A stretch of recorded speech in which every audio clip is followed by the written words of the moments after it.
I mean, that son of a bitch, you know, is really unbelievable. Mr. Son of a bitch.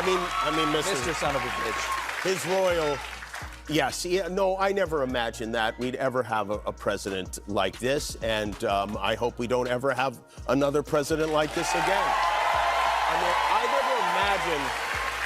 I never even imagined there would ever be a situation in which the president of our country was celebrating hundreds of Americans losing their jobs. But somebody who took pleasure in that, that to me is the absolute opposite of what a leader of this country is. Yeah, it's not looking good, Donald. Donald Trump's health appears to be just rapidly deteriorating before our eyes. Every day it seems to be getting worse. Yesterday, a press conference in the Oval Office where he again fell asleep, and that followed that bizarre manic episode he had in a national address where he just started like shouting and yelling at this pressurized speech. And a lot of medical professionals are out there now saying something is seriously wrong. Finally, media's covering it. I mean, you got an article. You need to watch this right now. Jimmy Kimmel and Stephen Colbert, two of the biggest names in late-night TV, just destroyed Donald Trump on live television. And Trump's response, complete breakdown. Like this video immediately, because what these comedians did to Trump will shock you. Let's start with December 17th, 2025. Trump interrupts all programming. Every network for a surprise address to the nation. He's shouting, slurring his words, racing through a script for 18 minutes. And Jimmy Kimmel. He obliterates Trump the same night. Kimmel's opening line. I still have a show, though, right? Okay, good. Yesterday, after threats from Trump's FCC chair, ABC yanked Kimmel off the air indefinitely. That is blatant censorship. And it always starts small. You know, remember like in week 1 of his presidency, Gulf of America. Call it Gulf of America. Sure, seems harmless, but with an autocrat, you cannot give an inch. That it's gonna be okay. I'm healthy, right? I'm healthy. No, Donald, you're not. And he's shouting out to his sycophants like Dr. Ronnie Jackson. I'm healthier than Obama, aren't I, Dr. Ronnie? Ronnie, I'm healthier than George W. Bush, aren't I, Ronnie? Yes, Donald. Yes, Donald. You want to take another cognitive exam, Donald? Would you like to take another Montreal cognitive dementia test, Donald? Here's Donald Trump saying that at the holiday party. Here, play this clip. But Doc Ronnie, the reason I like him, he was a doctor, the White House. He took care of Bush, took care of Obama, took care of Trump. You probably don't know this because you're here, but at home, we had a surprise primetime episode of The Worst Wing tonight on every channel. The Worst Wing. Comment below, Kimmel destroyed Trump. Let's trend this nationwide. Kimmel continues. Yesterday, the president announced he'd be giving an impromptu liar side chat tonight in the middle of the season finale as a survivor in the floor. He interrupted them. It's weird to think that had a couple of states just gone the other way, he'd be hosting one of those shows. Then Kimmel drops the bomb. On Tuesday's Jimmy Kimmel Live, the 58-year-old joked that Trump, quote, pushed back bigly on the New York Times' report last week, which headlined on his signs of fatigue. Once again, Trump brought up the cognitive test. He claims he aced. He bragged about getting all A's on his physical, and he pushed back bigly against a report in the New York Times that said he's been cutting back his schedule because he's showing signs of fatigue, which is ridiculous. I mean, does this look like a man who is showing signs of fatigue? From the New York Times saying it was one thing when Mr. Trump called a reporter piggy or casually threatened to put a half dozen members of Congress to death or labeled all Somali immigrants garbage. But now, many in Washington are wondering if the leader of the free world has lost it. David Rothkopf goes, I have some thoughts. Trump's televised manic episode may have set new world records for lunatic, mendacious vapidity, and more. You know, and Donald Trump's holding these holiday events where he keeps on, like, begging for some assurance. Trump shouldn't be preempting the floor. He should be mopping it. The audience explodes. Share this video with 10 people today. Every share exposes Trump's collapse. But over on CBS, Stephen Colbert had a different approach. He refused to cover Trump's speech live. His exact words, We talked about doing a show live tonight to cover the speech, but we decided not to because just to give you a little peek behind the showbiz curtain, we would have to have watched it, and I don't want to do that no more. Later in the meeting, we heard from Marco Rubio. Now, if you watch this footage very closely, eagle-eyed viewers might notice that Trump is dozing off. This war is going on, and the president is trying to end it, not because, listen, we got a million things to focus on in the world as a country, but he's the only leader in the world that can help end it. Okay. Let's be fair. Maybe he's so old that he fell asleep in an afternoon meeting, or maybe he just closed his eyes to better concentrate on filling his adult diaper.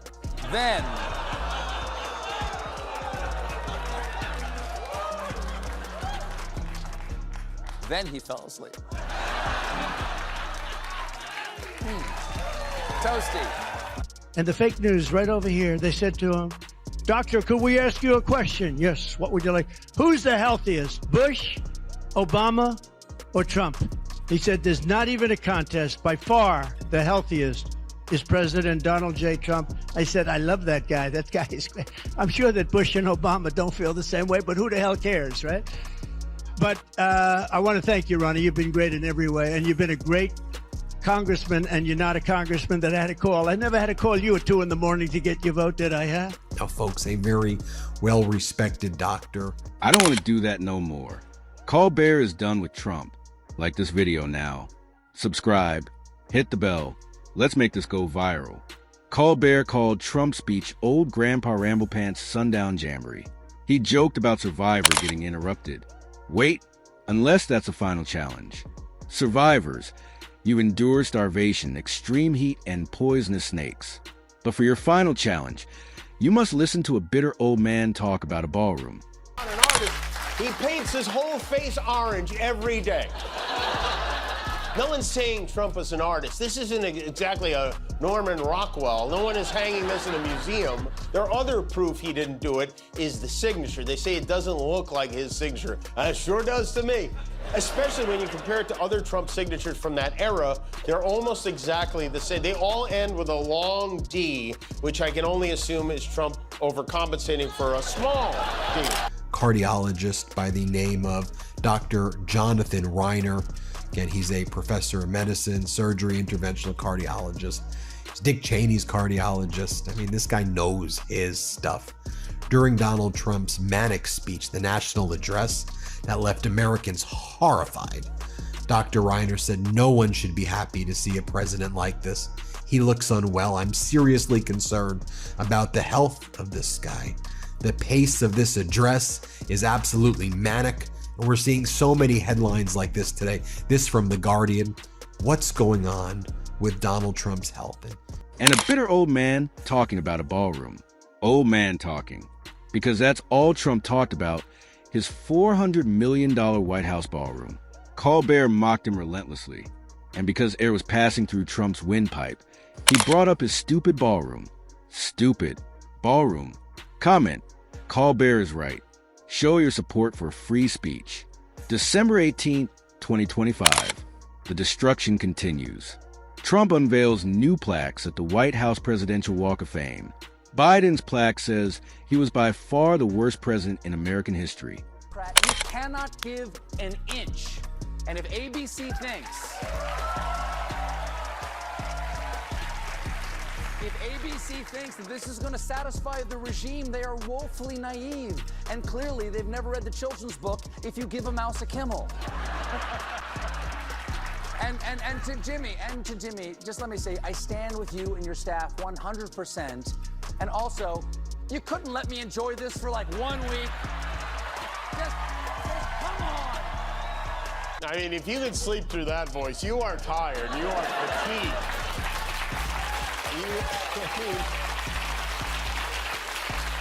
Tell us again how sleepy Joe is, will you? Of course he's tired. He was up all night toasting. You saw him yesterday in the Oval Office fall asleep. Watch as his face droops as he struggles to stay awake. Here, play this clip. And if you don't have standardized dosing, any study that you do is comparing apples to pears. and we don't know the difference between. I could show you many more clips like this. I'll just show you one other really short one of him falling asleep. He was sleeping through most of this event. Here, play this clip. Stand number 3, who is a danger? And it is knowledge that will allow us to optimally take the benefits that may be behind cannabis as research. And that followed what we saw the night before. Obama's plaque. More insults. Kimmel reads them on live TV and says, "These are real. We didn't alter these. This is not a bit. This is what our president is doing." The audience boos. Then Kimmel delivers a knockout. What a sad individual. He knows deep down in the pit where his soul should be in that pot, where all the fried chicken and off-brand Sudave piles up. He knows no one respects him. He knows they all just want something from him. And he knows the world is laughing at him. That his brain and face are like a creamsicle melting on the sidewalk. But it's not normal. No other candidate for the presidency has ever had to pause his campaign to defend himself in multiple courts. And I would like to point out that in all 7 of his cases, no one doubts that he did these things. We're just sitting around patiently waiting to find out if the wheels of justice will grind fast enough for there to be any consequences. And the media is covering it like it's any other political story, like it's all horse. He's gunning for our journalists too. He's suing them. He's bullying them. Over the weekend, his foxy friend Pete Hegseth announced a new policy that requires journalists with Pentagon press credentials to sign a pledge promising not to report information that hasn't been explicitly authorized for release. That includes unclassified information. They want to pick and choose what the news is. I know that's not as interesting as muzzling a comedian, but it's so important to have a free press, and it is nuts. The night before, Donald Trump just started screaming, the Democrats, ah! And people are like, dude, this is a national address. Like, God, what are you even talking about? Why are you holding this? It was like watching somebody in a psychiatric ward.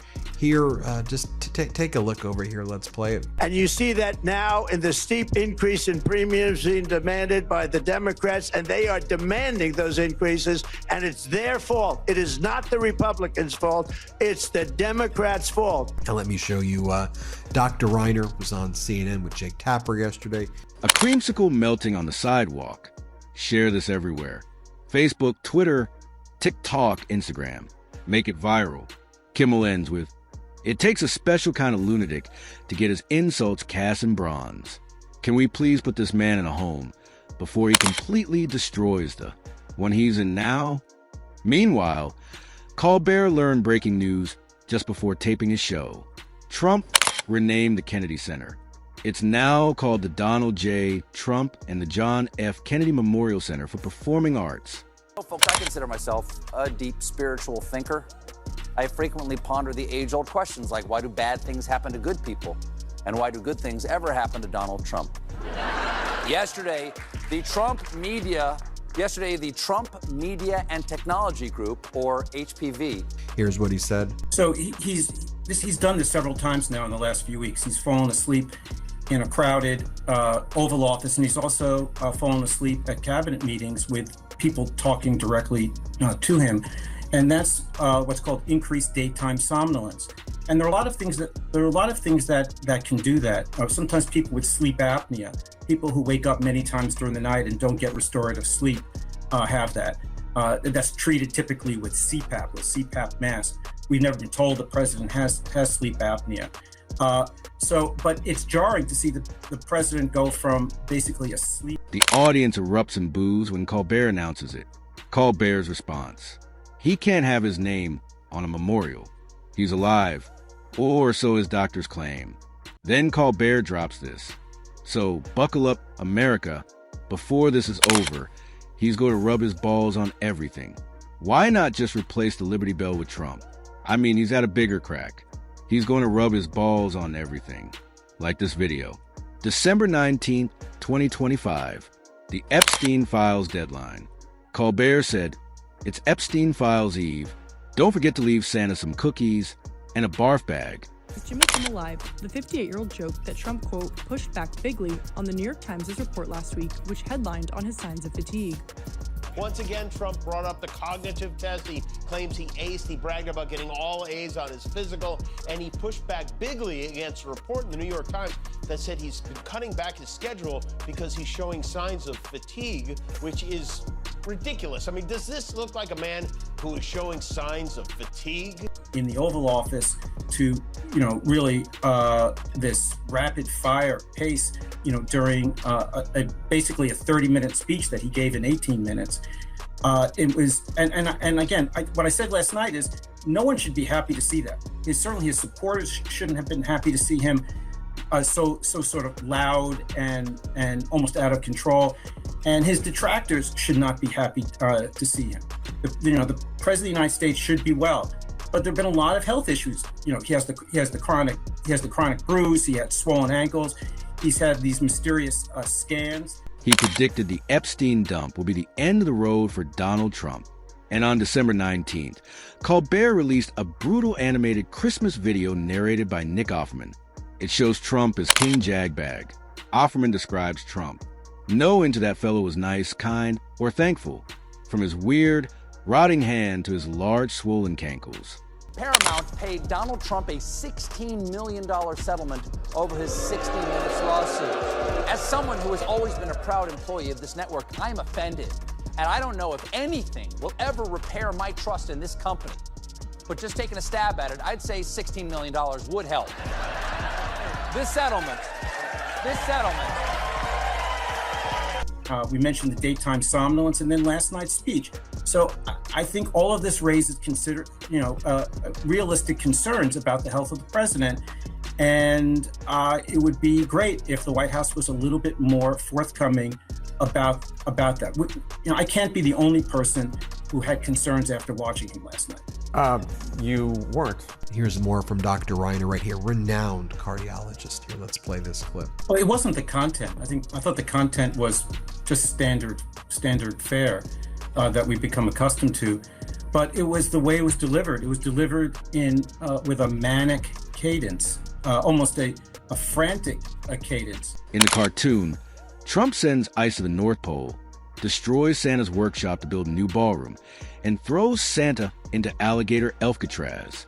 Santa ends up in a cell previously occupied by Donald Trump's best and only friend, Jeffrey Epstein.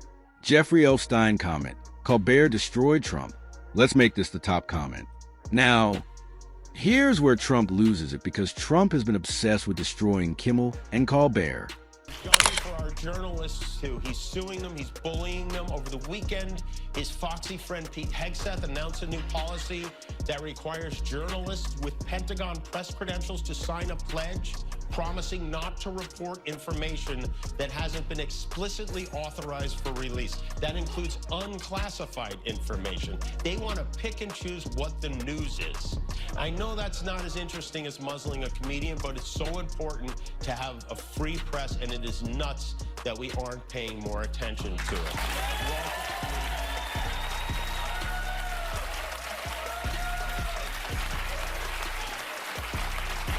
Walter Cronkite must be spinning in his grave right now. He's dead, right? Yeah. Look, I never imagined. Now I want to bring in Dr. Vin Gupta, the leader of Midas Health. Dr. Gupta, great to see you. I know I showed some clips right there of Donald Trump both having this manic episode during this bizarre address to the nation, then in the morning crashing out, yet again falling asleep in the Oval Office during a press conference. You and I have been on this beat reporting on about it for some time. It's certainly now very prominently being reported on with other media outlets saying there's something wrong with this guy, and it's obvious that it's getting worse and worse. July 18, 2025, CBS announces Colbert's show will end in May 2026. Trump's Truth social response. I absolutely love that Colbert got fired. His talent was even less than his ratings. I hear Jimmy Kimmel is next, has even less talent than Colbert, but then Trump got nervous. July 30th, 2025, Trump posts, everybody is saying that I was solely responsible for the firing of Stephen Colbert from CBS Late Night. That is not true. This settlement is for a nuisance lawsuit Trump filed claiming that 60 Minutes deceptively edited their interview with then-candidate Kamala Harris last fall. Paramount knows they could have easily fought it because, in their own words, the lawsuit was completely without merit. And keep in mind, Paramount produced Transformers: Rise of the Beast. They know completely without merit. He's gunning for our journalists, too. He's suing them. He's bullying them. Over the weekend, his foxy friend Pete Hegseth announced a new policy that requires journalists with Pentagon press credentials to sign a pledge promising not to report information that hasn't been explicitly authorized for release. That includes unclassified information. They want to pick and choose what the news is. I know that's not as interesting as muzzling a comedian, but it's so important to have a free press, and it is nuts that we aren't paying more attention to it.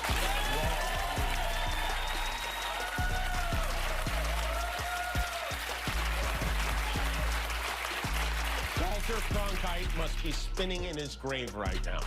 He's dead, right? Yeah. Look, I never imagined. By the day, what do you make of it all, Doctor? You know, I mean, just what we're observing is it does seem like he's having rambling, incoherent episodes where he's talking very fast. Some call it pressurized speech. It's incoherent, moments of rambling. You know, one wonders, is this really different from how he's been over the last 10 years? That's for everybody to make their own determination. But as somebody, and I should qualify this, I have not examined him. We're all wondering and asking questions. What's going on? But it does seem like, for example, last night. That is not true. If you have to say it's not true, it's definitely true. Share this with everyone you know. Text it, post it, make it go viral. September 17th, 2025. Trump gets Kimmel suspended. FCC Chairman Brendan Carr threatens ABC. Within hours, the show is pulled. Trump celebrates on Truth Social. Great news for America.